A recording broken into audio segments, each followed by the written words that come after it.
नमस्कार प्रिय दर्शकों, श्री जगन्नाथ सबके ऊपर बनी कृपा बनाए रखे। तो दोस्तों, आज के इस वीडियो में हम हथेली में बनने वाली मस्तिष्क रेखा से संबंधित जानकारी प्राप्त करेंगे। वैसे तो यदि व्यक्ति के पास उसका दिमाग है, बुद्धि है, तो वह कुछ भी हासिल कर सकता है। हालांकि भाग्य का साथ होना या ना होना एक अलग बात है, लेकिन आज की इस वीडियो में हम मस्तिष्क रेखा के बारे में जानेंगे। जैसे कि व्यक्ति की हथेली में अलग अलग प्रकार की मस्तिष्क रेखा पाई जाती है, उसी प्रकार से यदि जैसे कि ये हथेली में व्यक्ति की हृदय रेखा है और उसी के नीचे पाई जाती है मस्तिष्क रेखा और उसी के नीचे जीवन रेखा। और यदि मस्तिष्क रेखा और जीवन रेखा में अंतर आ जाता है स्टार्टिंग में, तो ऐसे लोग बहुत ही स्वतंत्र विचारधारा वाले होते हैं। किसी की बात नहीं सुनते, बल्कि अपनी बुद्धि से निर्णय लेना इनको पसंद होता है, लेकिन बाद में इनको पछताना भी पड़ जाता है। और अब यदि किसी व्यक्ति की मस्तिष्क रेखा टूटी हुई हो, तो ऐसे व्यक्ति को मूर्ख कहा जा सकता है। अब यही रहा व्यक्ति की हथेली में उसके बीच वाला हिस्सा, राहु क्षेत्र।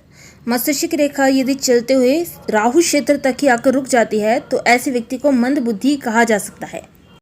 और अगर किसी की मस्तिष्क रेखा टेढ़ी मेढ़ी होती है, तो ऐसे व्यक्ति छोटे और तंग विचारों वाले होते हैं। यदि यह रेखा सीधी, स्पष्ट और निर्दोष हो, कटी-फटी ना हो, तो ऐसा व्यक्ति तुरंत फैसले करने वाला और निर्णय लेने वाला होता है।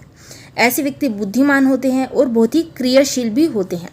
हाथ में माइंड लाइन का झुकाव जिस भी पर्वत की ओर हो जाएगा, उस पर्वत के गुणों में वृद्धि हो जाएगी। उदाहरण के तौर पर यदि हथेली में मस्तिष्क रेखा का झुकाव आपके बुध पर्वत की ओर हो जाए, तो ऐसा व्यक्ति सफल व्यापारी होगा और व्यापार से वह अथाह धन कमाएगा। यदि मस्तिष्क रेखा चलते हुए आगे चलते हुए चंद्र पर्वत की ओर चली जाती है, तो ऐसा व्यक्ति कवि होता है या वह कल्पना में दूर दूर तक भी घूम आता है। मस्तिष्क रेखा का चंद्र पर्वत तक जाना बताता है कि ऐसे व्यक्ति बहुत ही काल्पनिक होते हैं। और अगर यही रेखा लहराती हुई आगे चलती है, तो ऐसा व्यक्ति अस्थिर चित्त का होगा।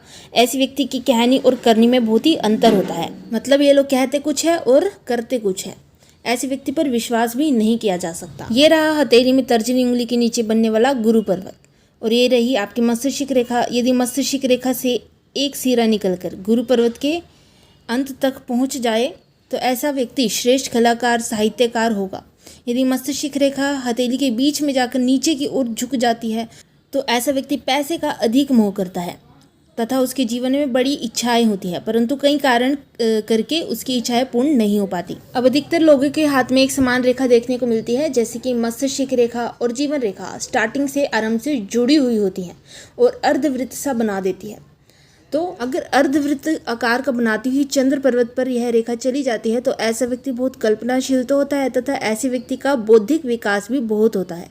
यदि यह रेखा चंद्र पर्वत के अंदर तक चली जाए कुछ इस प्रकार से, तो ऐसी रेखा अत्यधिक अध्यात्मवाद और रूढ़िवाद को सूचित करती है।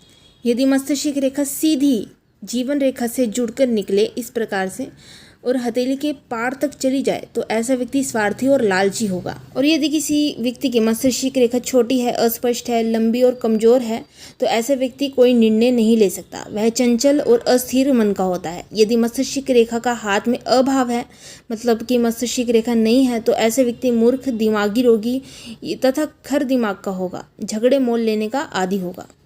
साथ ही सीधी, लंबी, स्पष्ट मस्तिष्क रेखा व्यक्ति को तीव्र बुद्धि वाला बनाती है। ऐसे लोग सोच विचार की अच्छी शक्ति वाले होते हैं।